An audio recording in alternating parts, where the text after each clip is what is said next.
The tailgate latches of your Swenson dump body should be inspected on a weekly basis as part of your regular preventive maintenance routine to be sure the hooks are closing tightly over the tailgate pins and the latch assembly is locking over center properly. Before we begin, let's make sure we've got safety glasses, gloves, and the air supply is disconnected. The latch hooks can be easily adjusted by disconnecting the latch assembly from the rod at one of these 2 points. The adjustment can be made from either end, so disconnect whichever point is easier for you to access. We'll start by pulling both the cotter and the clevis pin out of one end of the latch assembly.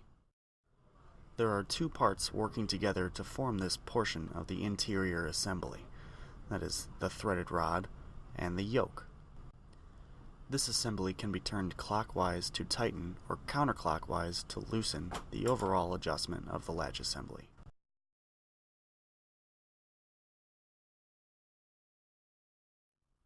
Once the adjustment is made, repin the assembly and connect the air supply to test its function.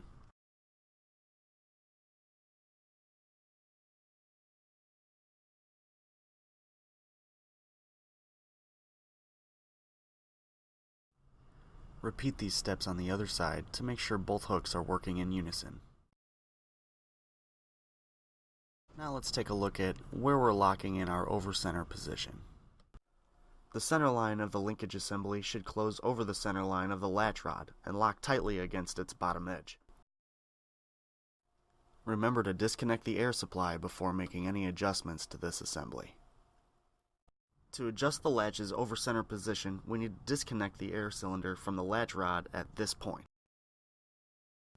There are 3 components involved to this adjustment: the cylinder rod, the yoke, and the pin connecting the cylinder to the latch rod. There is also a jam nut to lock the yoke in place that should be loosened before removing the pins. Once the yoke is free of the latch rod, it can be rotated on the cylinder shaft to change the locking position of the latch assembly, clockwise to tighten, counterclockwise to loosen.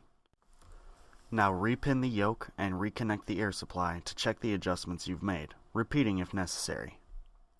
Keep in mind that you may have to make minor adjustments to both the cylinder and the latches simultaneously to ensure they are working together properly, and remember to check that all clevis pins are locked in with a cotter.